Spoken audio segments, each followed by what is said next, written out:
Greetings, Word Horde. We're here with an exciting option for you, a version of our podcast without any ads. That's right. No advertising interruptions, just the content you love, ready to go in your favorite podcast apps like Spotify and Apple Podcasts. It's another way to support the show, ensuring that we keep bringing you the word stories and language explorations that you love. Try it at waywardradio.org/ad-free. And it's affordable. For just a small subscription fee, you can enjoy Away with Words uninterrupted, except by us. Plus, it makes a great gift. Know somebody who loves language as much as you do? Give them the gift of words. Easy to sign up, easy to enjoy. It's the same Away with Words, just streamlined for your listening pleasure. Go to waywardradio.org/ad-free. Support us, support the show, and enjoy an ad-free listening experience. waywardradio.org/ad-free. Thank you. You're listening to Away with Words, the show about language and how we use it. I'm Grant Barrett. And I'm Martha Barnett. One of the delights of traveling around the country and talking about language is going to a town and asking people what is the one word or phrase that marks you as being from this area. Yes, absolutely. Well, because you and I have this fascination with this kind of thing, I've been getting a kick out of a hashtag on Twitter called Words Where You Are. And this is one that was started by the editors of the Oxford English Dictionary. They want people to send them words for them to investigate as being particularly local. Mm-hmm. And I've had a great time going through and looking at some of the things that people are suggesting that they look into. And one of them that rang a bell for me was the word three-way. But it's not the three-way you think. Not the three-way you're thinking. No, this is a Cincinnati term. Do you know it? Is this a kind of intersection? No. No. What is it? Oh, that's a good guess. I don't know what it is. But no, it's a kind of food. Cincinnati chili, which itself is a really specific kind of chili. It's started in the Macedonian community there, and it's chili that's seasoned with Mediterranean spices. But Cincinnati chili is made lots of different ways, including two-way, which is spaghetti topped with chili, and three-way, which is spaghetti, chili, and cheese, and there's a four-way and a five-way. And if you're from that area, you absolutely know what three-way means. I should have guessed food. I should have guessed food. Of course, right? Yes, absolutely. And the hashtag again is? Words Where You Are. Well, I can imagine that you're going to share some more of this later in the show. I just might. And this show is also about words where you are. We take calls from all over, including yours, 877-929-9673. And we are happy to receive as much email as you want to send, words@waywardradio.org. And let's chat on Twitter at WAYWORD. Hello, welcome to Away with Words. Hi, this is Margaret from Montgomery County, Indiana. What can we help you with, Margaret? I was wondering about the correlation between the mimeograph machine and the word ditto. Because when I was in elementary school in the early 80s, we would have to take these papers down to the secretary's office and make dittos, as the teacher called them, on the mimeograph machine. We never made mimeographs, and we would get these little bluish, purpley inked copies to take back to the teacher, and I never understood how they were called dittos, because we had always considered dittos something like an agreement, like I ditto your sentiment. Yeah. And I never knew why I wasn't carrying back a stack of mimeographs. There's so much to unpack here. Oh, my First gosh. of all, we can talk about the coolness of those purple printouts as they came off the machine, right? They were cool to the touch. Oh, yes. Yeah, and what was your experience of the teacher passing them out to the students? Oh, it was kind of a big deal. Generally, it was a math test or a phonics lesson at that age. But if you were lucky, you got to crank the handle. It was a big deal. Oh, you're all about producing them. Now, I'm all about when they pass them out to us and sniffing them. And I remember the first time that happened in first grade, and I was thinking first grade's going to be all right. You were sniffing alcohol, right? I know. I was, yes, methanol, right? It's just... Oh, my gosh, that sensation. Yeah. I'm sure if I smelled it now, I would be immediately back in Mrs. Berry's class at Field Elementary. I guess I just gave away two of my security questions there. And your cat's name? Yeah. But that methanol, not only is it a thing that you smelled, it's what made the pages cool as it evaporates and you get that cooling sensation. Yeah. You're using mimeograph and ditto kind of interchangeably? Is that what I'm hearing, Margaret? Well, I never understood why the mimeograph machine didn't make mimeographs. Like, that's what the papers were called. Yeah. As a little kid, how did they come up with calling the papers or the copies dittos? Yeah. I wonder if there was just some interchangeable looseness of language there because ditto machines and mimeograph machines were very, very different. The mimeograph machines used a kind of stencil system, and the ditto machines used kind of a waxed paper that was imprinted. wax paper with imbued with ink that would come through, right? Yeah, and then the cool solvent. I mean, the kids were actually sniffing the leftover solvent that made the wax print on the page, if I'm understanding the process correctly. Let the ink come through, right? Yeah. Right, from that where you had particular... pressed with either your pen or your typewriter. Yeah. So it saves you from the problem of typesetting. That was what made it so popular in terms of printing. But these two machines started separately. The mimeograph is much older, dates back well into the mid 1800s or so. Yeah, but it was a brand name. The machine itself was patented by Thomas Edison, but it was one of his licensees that came up with the name mimeograph, and it was one of many names for these machines, and really made that name stick, and it became generic. And then, by the 1919 or so, the ditto machine came along with this different process. It produced fewer pages, but it was easier to do, and the machines were cheaper. And it was also a brand name, and it also became generic. And I can totally see how, by the time the 1980s rolled around, Margaret, and you were in school, mimeograph and ditto kind of seemed like the same because they both produced pages for your class, and you weren't really familiar necessarily with what was happening inside the machine. Right. And then they got replaced by Xerox and xerography, which come from the Greek word for dry. Like xeriscaping is when you plant your yard so that it doesn't require water. So the name Xerox, then that's a selling point. You don't have to deal with filling the reservoir of your ditto machine with alcohol, right? Right, you're photocopying. You're photocopying. Yeah. That's amazing. So how's that, Margaret? It's a pretty that's a pretty short story for a longer history of two different kinds of reproduction technology. I love it. I really appreciate it. I didn't realize ditto was a separate machine altogether, so I've learned a lot. So thank you. Yeah, that's where the confusion Yeah, and that lies. word ditto, by the way, from Italian goes back hundreds of years, 1500s in English. So it's been used and there's a double apostrophe that you can use as a proofreader's mark, which means duplicate this or this has been duplicated. Yes, I've seen that. I just called them double apostrophe. Yeah, but that's also the name for that double apostrophe is a ditto. What do you know? There you go. Thanks, Margaret. We really appreciate it. Yeah. Thank you very much. All right. Bye-bye. The obvious etymology, of course, for mimeograph is thought you were going to go there. write the same. Right? Mimeo means like to mime. You're mimicking something, Mimic and then mime. graph to write. Yep. But I wanted to talk about or just mention these other names for these similar machines that have kind of just been lost to history. The formograph, the mimeoscope, spirit duplicators. A ditto machine is a kind of spirit duplicator, but nobody calls it that except if you're in the business. Yeah, you'd think that would be something else, a spirit duplicator. Yeah. It's like ghosts and Ouija boards or something. Hectographs, rhoneographs, papyrographs. All kinds of names for them. Yeah, but they're all you can find them in patent applications and old sales guides and old catalogs, but they're just not as common as mimeograph and ditto were.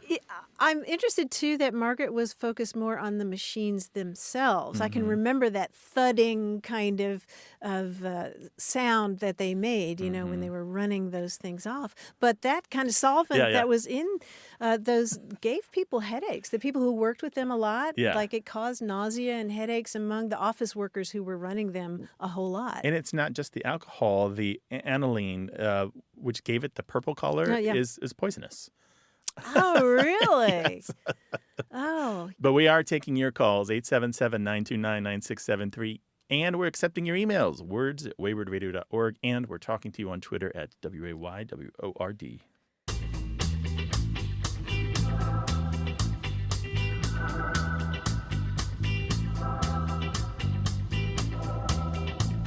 We've talked before about words that kids make up to make themselves understood when they just can't reach for the right word. Mm-hmm. We got a couple of examples of those recently. Sharon Bulger wrote to say that her 2-year-old used to use the word lasterday. Oh, yeah, that's a fairly common one. Yeah, for anything that's happened in the past, like not necessarily just yesterday, but something that happened 2 hours ago. It happened lasterday because nice, it's in the past. And then Angela de los Santos talked about how when she was working as a nanny, she had a young child, who used to use the word spicy to mean hot as in temperature. So the kid would, stick a toe in the bathtub and say, oh, it's too spicy. I love that. That reminds me, it's a little different, but my son used to have a problem with words beginning with S and P. Actually, many children do. So things weren't spicy, they were picey. Picey. And they weren't spiders, they were piters. And did you eat paschetti? No, we didn't eat paschetti. Oh, you didn't? No, but it was cute, and it's something I remember. Now that he's 11, he's embarrassed by it, but I still tell the stories. to hundreds of thousands of people, To hundreds of thousands of people. I love you, son. 877-929-9673. Hi, you have a way with words. Hi, this is Colleen Herning in Fairbanks, Alaska. Hey, Colleen, welcome. Welcome to the show. What's up? Oh, I just wanted to know what the source of the word hangry is. A while back, I was talking about how I was feeling really hungry and how irritable I get, and one of my friends said, oh, well, you're hangry. And I hadn't heard that word before. Uh-huh. Can you guess where it comes from? I can guess that it's a combination of hungry and angry. Mm-hmm. Yeah, of course, Mm-hmm. Yeah, you don't sound hangry right now. No, I just had a really good bowl full of bananas, yogurt, and cottage cheese. Nice. So I'm very patient right now. That'll keep you going. There should be another word like that for after you've had something like that After and you're you're really sated. happy. Exactly. Well, Colleen, hangry, it dates back to at least the 1950s, which surprises a lot of people because it really had a resurgence in the 1990s. You kind of see it coming around in the late 90s as a meme or a word that kept getting submitted and resubmitted to dictionaries and would show up in new word votes and that sort of thing. In the last few years, Snickers started, the candy bar people started a television commercial campaign where they used the idea and the word of hangry to suggest that if you're irritable because you're hungry, then the Snickers is the answer. And that's up for you to decide. Frankly, your breakfast sounds better to me. So now we have this word that is in many dictionaries, and in January of 2018, recently, the Oxford English Dictionary finally included an entry for hangry. Which kind of that's so cool. That's like the crowning of a word. That's like the ensconcement of a word. Yeah, when you make it into that dictionary, you know you've made it. Yeah. So there you go, Cool. Colin. Okay, well, thank you very much. Yeah, you too. Thanks for calling. Really appreciate it. Okie doke. Take Bye. care. Bye Bye now. Yeah, you don't want to have an argument with someone when you're hangry. No. You don't want to do something really important when you're hangry. No. You want to be, what's the word for if you're happy because you're full? Happy-full? Flappy? No? I don't know. Why don't we have a word for that? Well, I know that the feeling that when I have what it's called a burrito baby, you eat a giant burrito and it's like you're pregnant. You're just like big round belly from a full burrito. Yeah, I guess you're sufficiently sophisticated. Yeah, there we go. Look that one up on our website. You'll come up with some cool calls that we've taken about it. And call us with your language question, 877-929-9673, or send it to us in email. The address is words@waywardradio.org.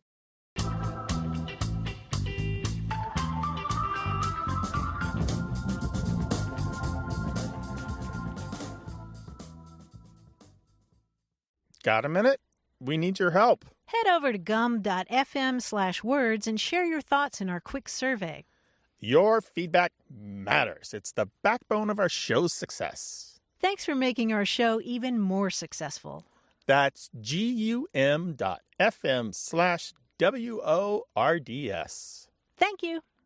You're listening to Away with Words, the show about language and how we use it. I'm Martha Barnett. And I'm Grant Barrett, and here he is, our quiz guy, John Chinesky. Hi, John. Hi, Grant. Hi, Martha. I have a great quiz for you today. Now, author Tom Wolfe passed not long ago, and it was a great loss to both fiction and nonfiction, and to the English language in general, as Tom Wolfe really wrote in a very idiosyncratic way. He came up with phrases or popularized phrases which have a place in the OED and that were only known in certain circles before he popularized them. So we're going to do a little quiz about Tom Wolfe-isms, if that's okay. Great. Okay. Great, good. For example, one of the most famous phrases he popularized, he used as the title of a 1979 book. Now, it had been around for years, meaning just what is needed.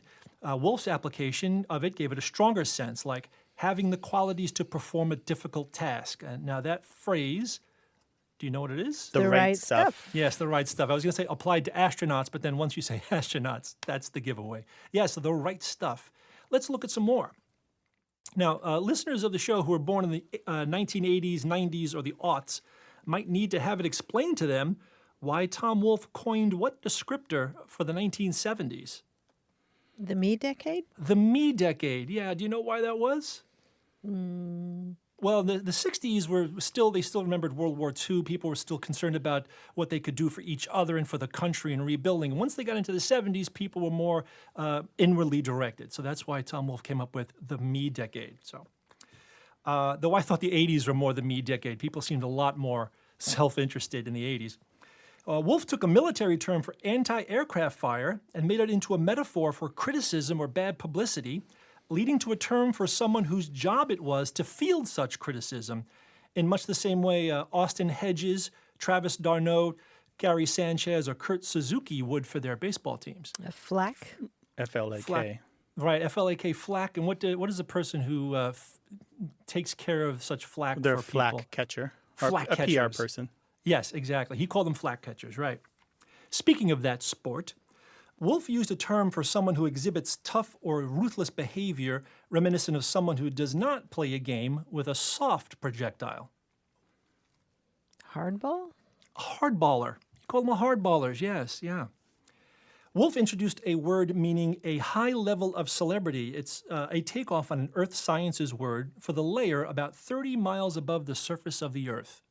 Stratosphere? Atmosphere. Right, but what do people who are celebrities, what are they more concerned with than stratus? Stratosphere. The stratosphere, yes. I think you'll know this one. This term means to approach or even extend the limits of what is possible.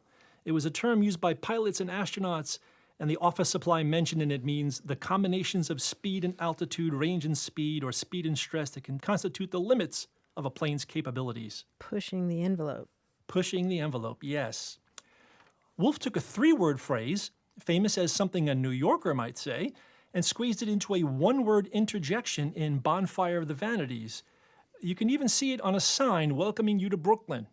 Forget about it. Yeah, forget about it. You're in Brooklyn. That's all I have for today about Tom Wolfe. Rest in peace, Mr. Wolfe. We love all these phrases you gave us. Thank you so much. Thanks, John. We'll talk to you next week. John. All right, talk to you then. More about language coming up with your calls, 877-929-9673. Hi, you have a way with words. Hi, my name is Stephen Shine, and I'm calling from San Diego, California. Hi, Stephen. Welcome to the show. What's up? Hi, thank you. Well, today I have a question about colors. A while back in college, I'd studied French, and then we learned about the colors. And it's got me thinking recently, why in English do we take some colors from French but not others? For example, there's blue and orange, which is blue and orange. Mm-hmm. But there's also noir and blanc, but in English we use black and white. And then there's also some other ones like marron, which sounds like maroon, but it's more chestnut color, and then brun, which sounds like brown, and it is brown, but it's not brown.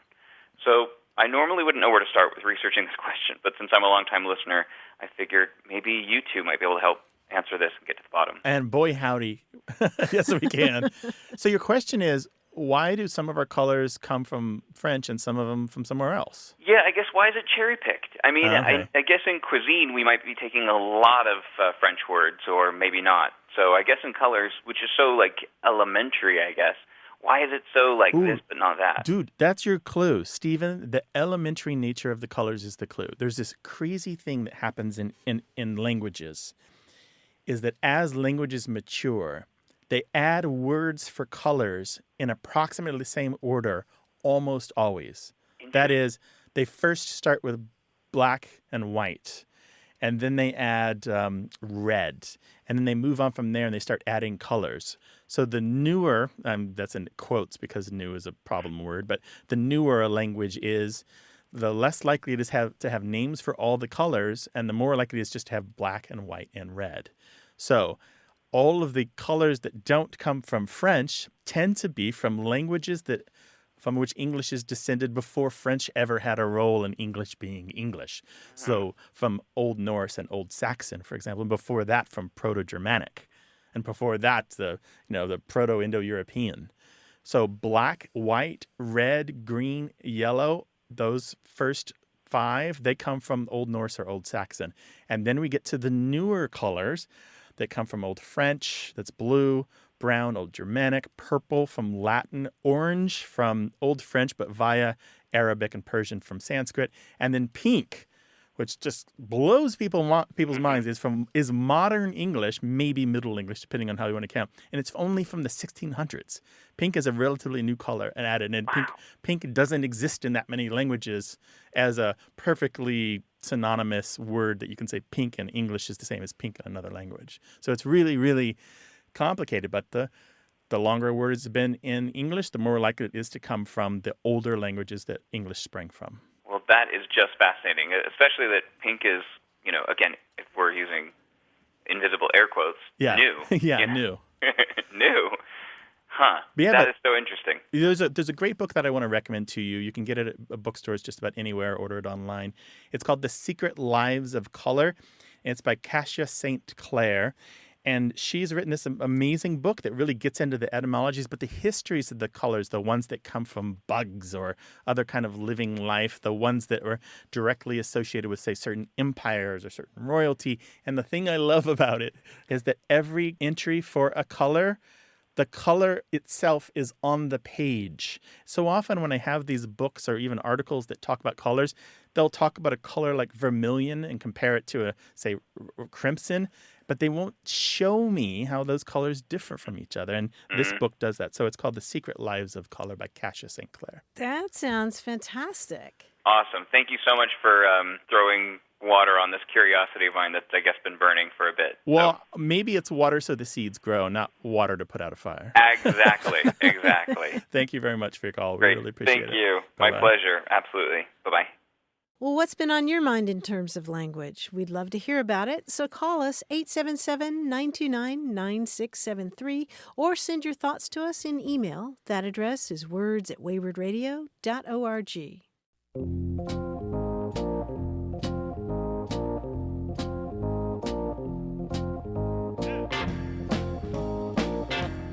We were talking earlier about the Twitter hashtag #WordsWhereYouAre, which is part of the Oxford English Dictionary's effort to try to find local words. Right. It's a big capture technique that put the world to work to come up with this language that might not be in the dictionary yet. Yeah, and a great example of that is time machines, TYME machines. Yes. Right? Yeah, Somebody we have listeners right now going, I know that one. Everybody in Wisconsin, right? Because Time Machine is what their brand name for a ATM is in that part of the country. Right. And people from Wisconsin move to a different part of the world and they say, well, that's what somebody said on Twitter. I went to college out of state and was very confused when I said I have to stop at the time machine before we go to the bar. And people laughed like I was making a joke. I just needed cash. I love it, though. Wouldn't it be cool if we actually had time machines on the corner, like next to every bank? Right. I'd pay cash for that. 877-929-9673. Hello, you have a way with words. Hey, Grant. This is Nancy Dennis calling from Panama City Beach, Florida. Hi, Nancy. Welcome to the show. It's so nice to talk to you. Hey, Nancy. Thanks. I have an old saying that my mother always said to me. She would be looking at me, and, of course, I would get antsy thinking, what have I done wrong? And I'd say, Mama, why are you looking at me? And she'd say, well, can't the cat look at the queen? And I wondered, does that have some history, or is that something she might have made up? Oh, my goodness. Does it have some history? So let me recap here. So your mama's looking at you, and you ask her why, and she says, Yeah. "Can't the cat look at the queen?" Yeah. Okay. But Nancy, would you believe this goes back at least to the mid-16th century? Whoa. Yeah, long history. Yeah, it's really, really old. And the sense of it is the same idea that you're talking about, that somebody can look at royalty regardless of their own status or position. Oh, And my goodness. yeah, it appears in a book of Proverbs from 1562 in the form, "What, a cat may look on a king, you know?" There are different versions of it throughout the time after that. Like, a cat is free to contemplate a monarch. Did you see the movie Victoria and Abdul a year or two ago? No. It was about Queen Victoria, and this man is brought to her from India to work for her, and he's given all these instructions about how you're supposed to treat the queen. You're supposed to not look at her in the eyes, and when you leave the room where the queen is, you're supposed to back out of it so that you're being very, very deferential. And the idea with this saying is that cats don't have to do that. Yeah. They're so out of the class system that the rules don't apply to them. And then by transfer... No rules apply to cats. No rules apply to cats. It sounds like you have firsthand experience of that. No, but I just don't like to be around them. Oh, and then there's some transference there, the idea that some of us are so outside of somebody else's system of respect that we are just observers and not really participants. Well, thank you for enlightening me. Well, thank you for sharing this family story. Nancy, we really appreciate it. Yeah. Really nice to talk to you. Take care now. You too. Enjoy it, and I love the show. Oh, Thanks so thank you very much. Call us again sometime, okay, Nancy? Okay, Bye-bye. thanks. All right, Bye. bye-bye.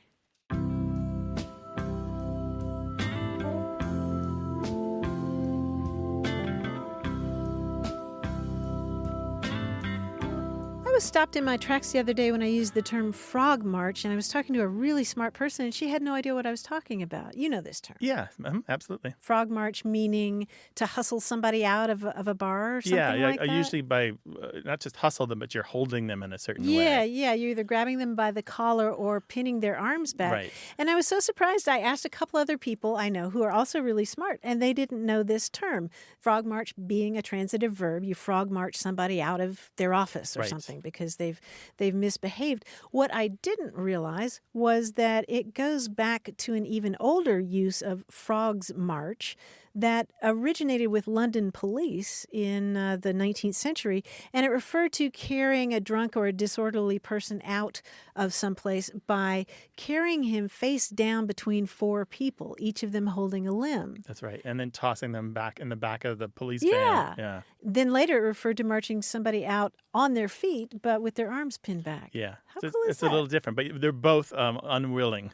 Yeah. They both didn't want to go. Exactly. Frog march him out of there. You can talk to us on Twitter. Share the words you found in your reading at Wayword, WAYWORD. Hello, you have a way with words. Hi, this is Steve Austin from Dennis, Massachusetts. Hi, Steve. Well, something that I've noticed over the years, I guess, something that I remember as a cartoon years ago was a little cartoon of a little boy in a donkey cart with a long stick and a carrot hanging from the string on the end of the stick, holding it in front of his donkey, which obviously every time the donkey went for the carrot, it moved the cart. And more recently, it seems that has morphed into something along the lines of when they talk about a carrot and a stick, especially in diplomacy, they're talking about either here's a carrot as a reward or here's a stick, we're going to beat you with it. Mm-hmm. And it just, to me, it has a totally different feeling and meaning.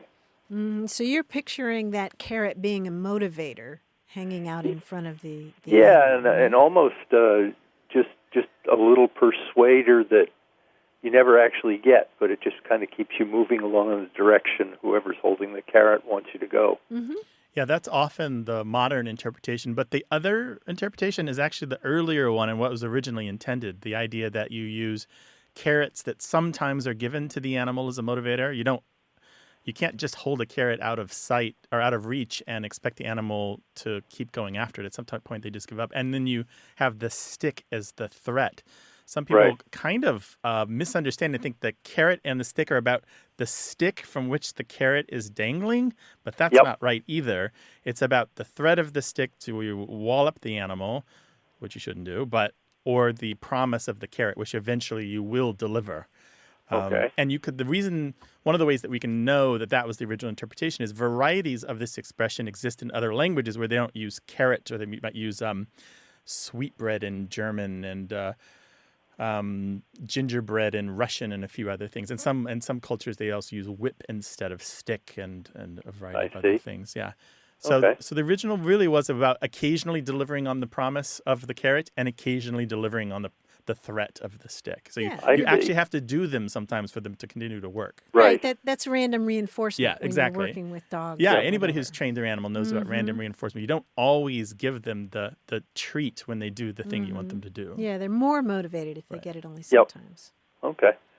Well, I had Googled it at one point, and one of the things that came up in Google was a quote from Winston Churchill during the Second World War, talking about the German war machine slowly grinding its way after the carrot up the hill, and mentioning a donkey, so sounding like, again, they were holding a carrot in front of the donkey for the German war machine to keep moving. That's right. Yeah, that's the modern interpretation. And the older version goes back at least to the 1800s, predating Churchill. But the cartoon, it's almost kind of iconic, the idea of using the carrot in front of the animal to motivate it so that it keeps going blindly and not really thinking about that it's not actually reaching the reward. Right. So that cartoon has been used zillions of times in a lot of different ways, and it's kind of part of our Anglo culture just to think about it that way, but it's not the source of it. Okay. Steve, thank you so much for your call. We really appreciate it. Okay, thanks very much. Take care now. Bye-bye. Bye Thanks, now. Steve. 877-929-9673.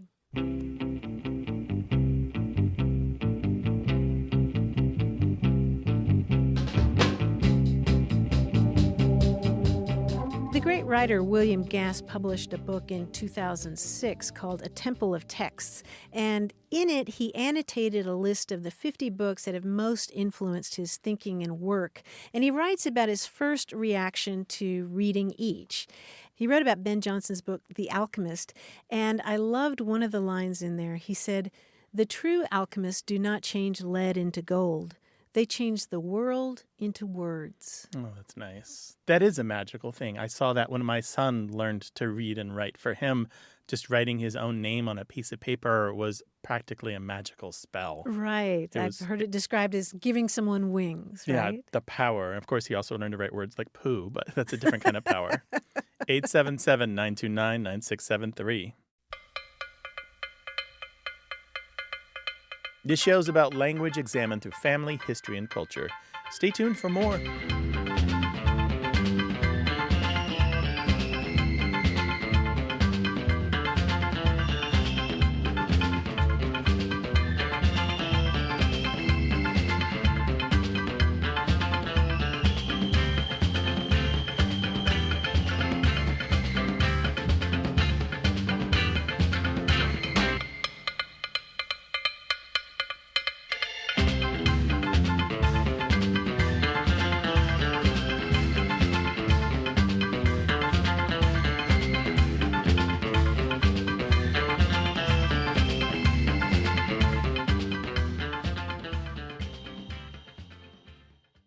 Hey, we've got something special for those of you who love our show but could do without the ads. That's right. Imagine a way with words, the same engaging conversations, the same deep dives into language without advertising interruptions. We're talking about our ad-free podcast feed. It's sleek, clean, and it's just for our supporters. It's at waywardradio.org/ad-free. It's inexpensive, easy to sign up for, and works with all major podcast apps like Apple Podcasts and Spotify. It's an affordable way to support the show and get a seamless listening experience. And if you're feeling generous, why not give a subscription to another Away with Words fan?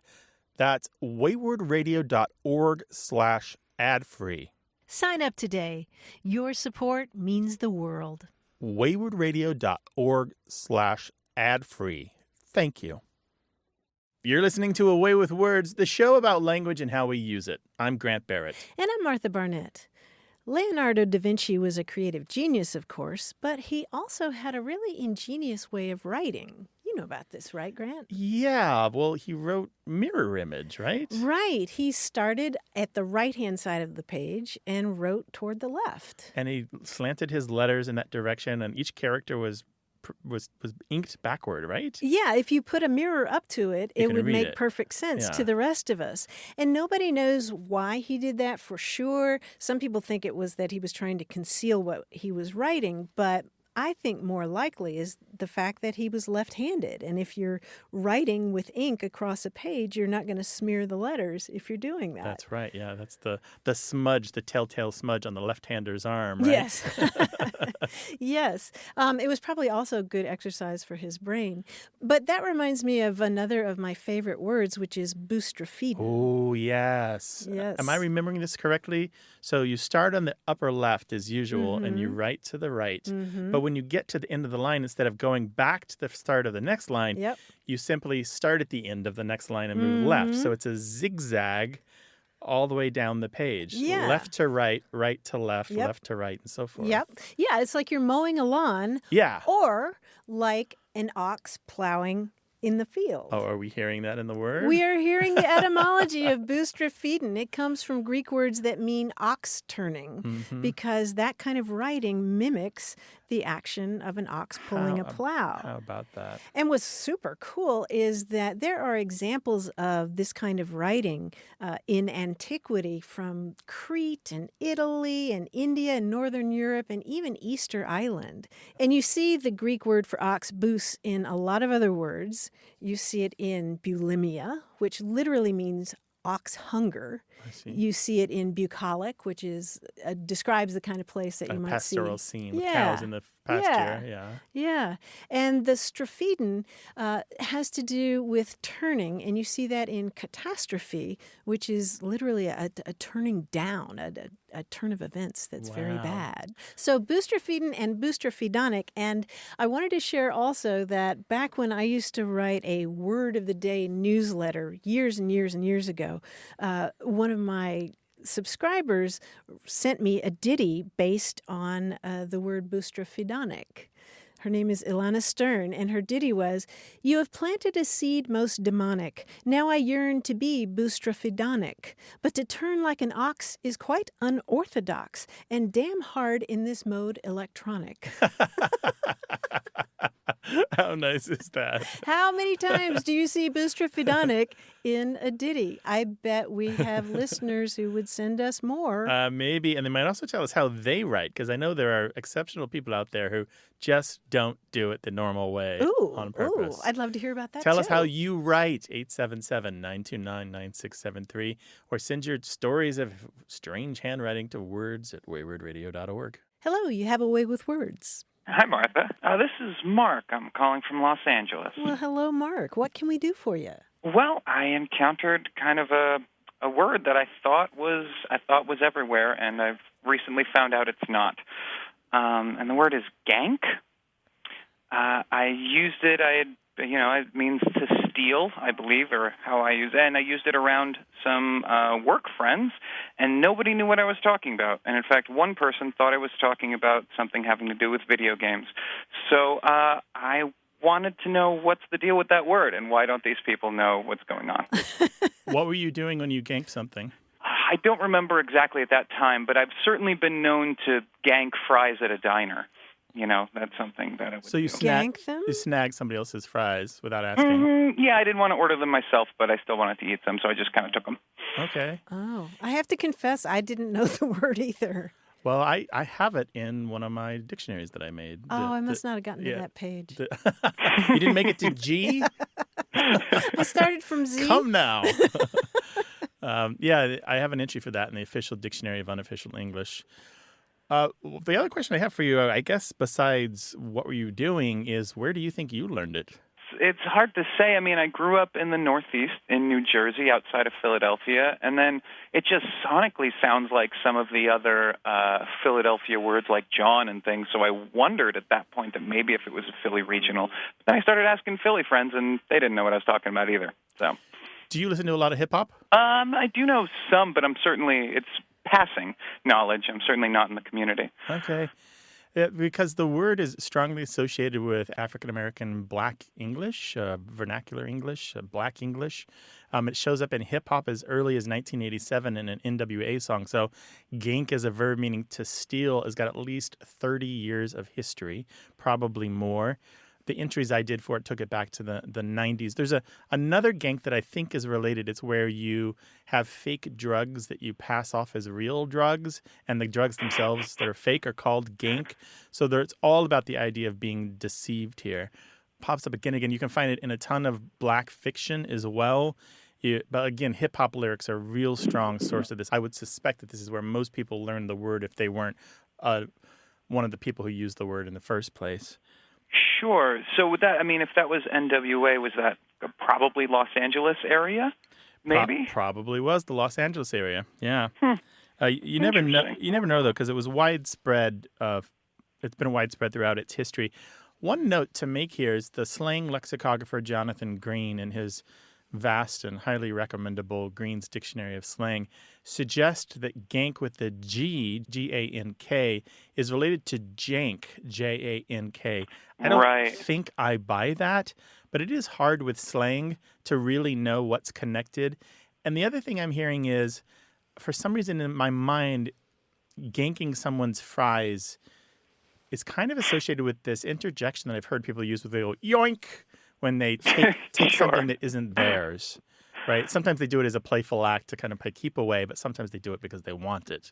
In any case, that's the most that I know. But again, a 30-year history is a long history for a slang word to stick around and keep being used. Mark, call us again sometime. Absolutely. Thank you, guys. Take care. Have a great day. Take care. Bye-bye. Bye.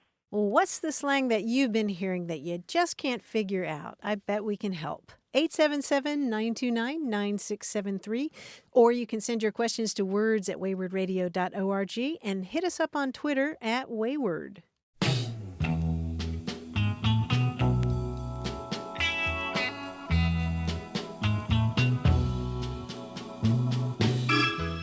We are still getting email about our conversation about what I have come to call lane squatters.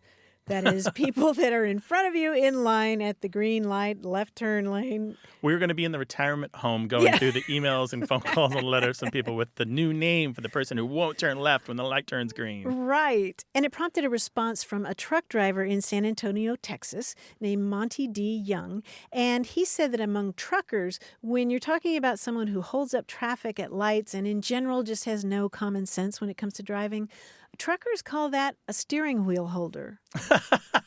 I love that. Yeah. That reminds me of the office term for somebody who, the chair warmer. Chair warmer. Just someone who's occupying a place but not doing the work. Yeah, same thing. It's not just Monty's term. A lot of truckers use it, a steering wheel holder. Steering wheel holder. I'm afraid I might have been one of those. 877-929-9673. Or email us. We love the email, words@waywardradio.org. Hello, welcome to Away with Words. Hi, this is Eric Johns. I'm calling from Fairbanks, Alaska. Hi, Eric. Welcome to the show. Hello, Eric. Thank How you. can we help you? Well, I have a question about an expression I feel like I'm hearing more and more, or is kind of finding its way into everyday use. It's the expression, I'm just saying. It kind of feels like I'm hearing it when maybe someone is having kind of a gentle debate or a friendly sparring match, and seems to be a way that somebody kind of holds up their hands to say, well, I just want to express myself, but don't judge or critique my comment. Yes. Mm-hmm. Where are you hearing this? Well, I would say I hear it in my own family quite a lot, and I just I think being more attentive to it in my family, I hear it more outside of that as well. So it seems to be becoming pretty prevalent. Again, I think just in the friendly kind of sparring and banter between friends when you debate an issue, maybe the sentiment would be something like, I'm just saying don't drive so fast. but in fact, I find it to be kind of an unfinished thought, and rather it's become sort of a way to soften or maybe blunt one's comments. Yeah, Eric, I was going to ask if it felt disingenuous at all. A little bit, because on the one hand, they are making a statement, and then on the other hand, they're saying, but you don't really have the right to critique it or weigh it or whatever. So I want to say what I want to say, but don't interact with it too harshly. You know what I mean? Right. They're kind of beating a hasty retreat.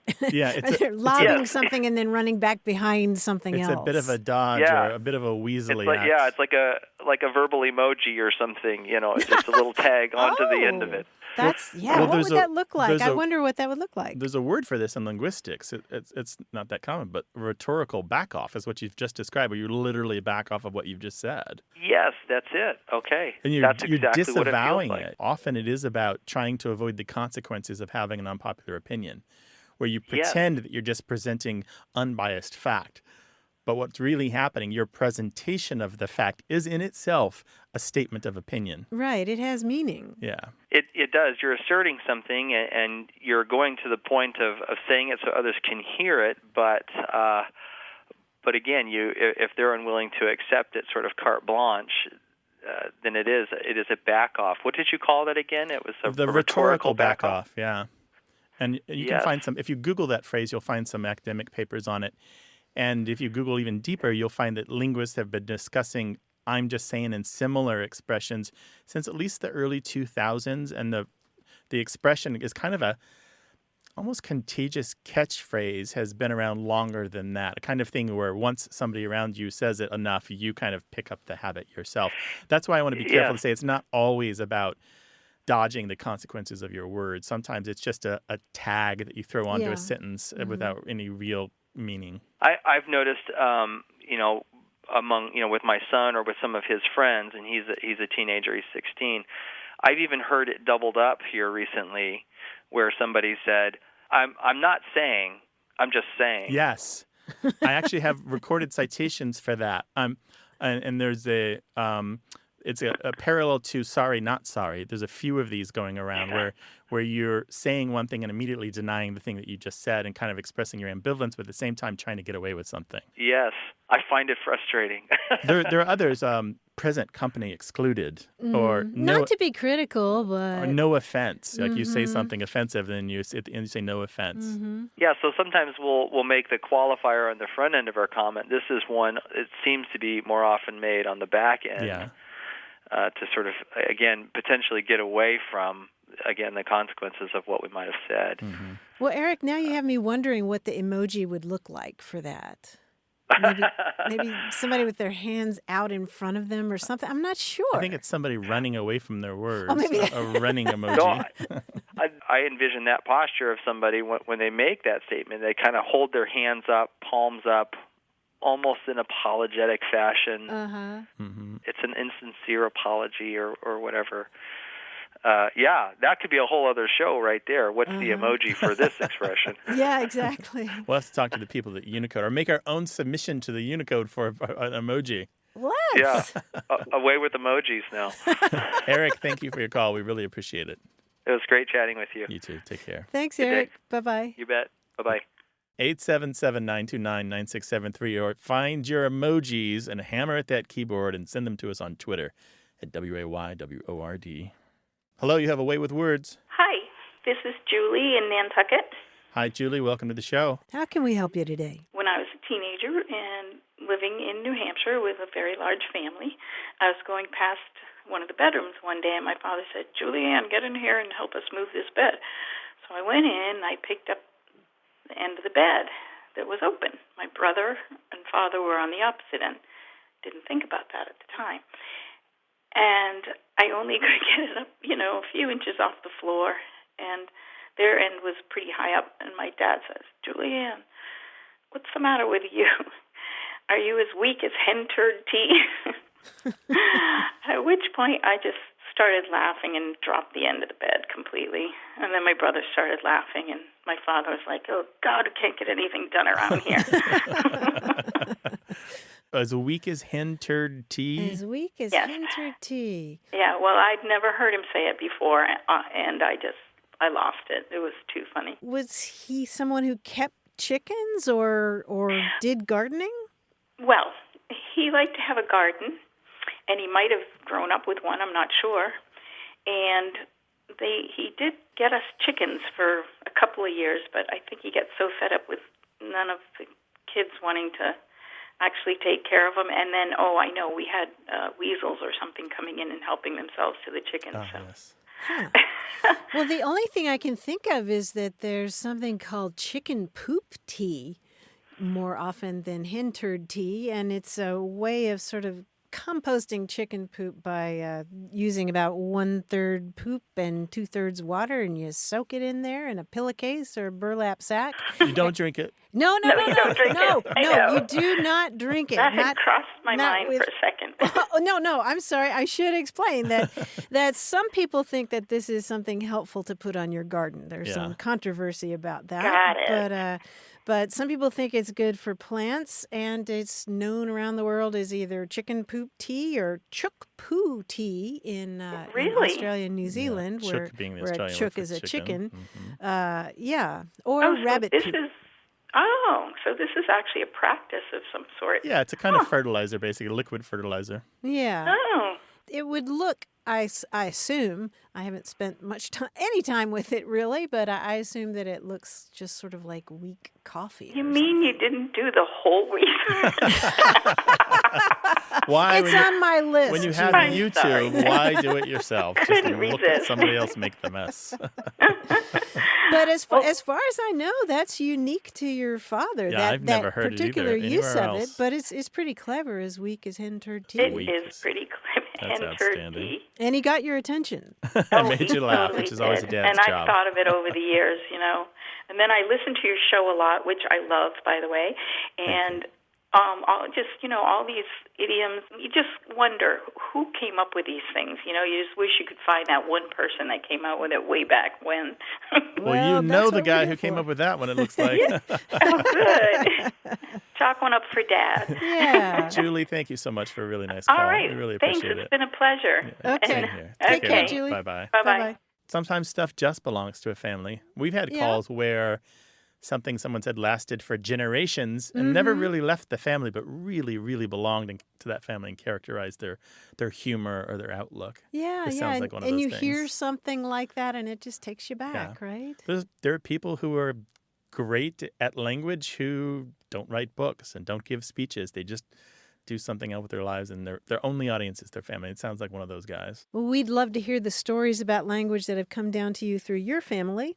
Call us, 877-929-9673, or send us an email. The address is words@waywardradio.org. Want more Away with Words? Listen to years of past episodes at waywardradio.org or find the show in any podcast app or on iTunes. Our toll-free line is always open, so leave us a message at 877-929-9673 and we'll take a listen. We love to get your messages at words@waywardradio.org or hit us up on Twitter at WAYWORD and look for us on Facebook. This program would not be possible without you. Grant and I are out to change the way we listen and think about language, and you're making it happen. Thanks also to senior producer Stephanie Levine, director and editor Tim Felton, director Colin Tedeschi, and production assistant Emma Kelman in San Diego. In New York, we thank quiz guy John Chinesky and that master of keeping it real, Paul Ruist at Argo Studios. Away with Words is an independent production of Wayward Inc. From the Recording Arts Center at Studio West in San Diego, I'm Martha Barnett. And I'm Grant Barrett. So long. Bye-bye.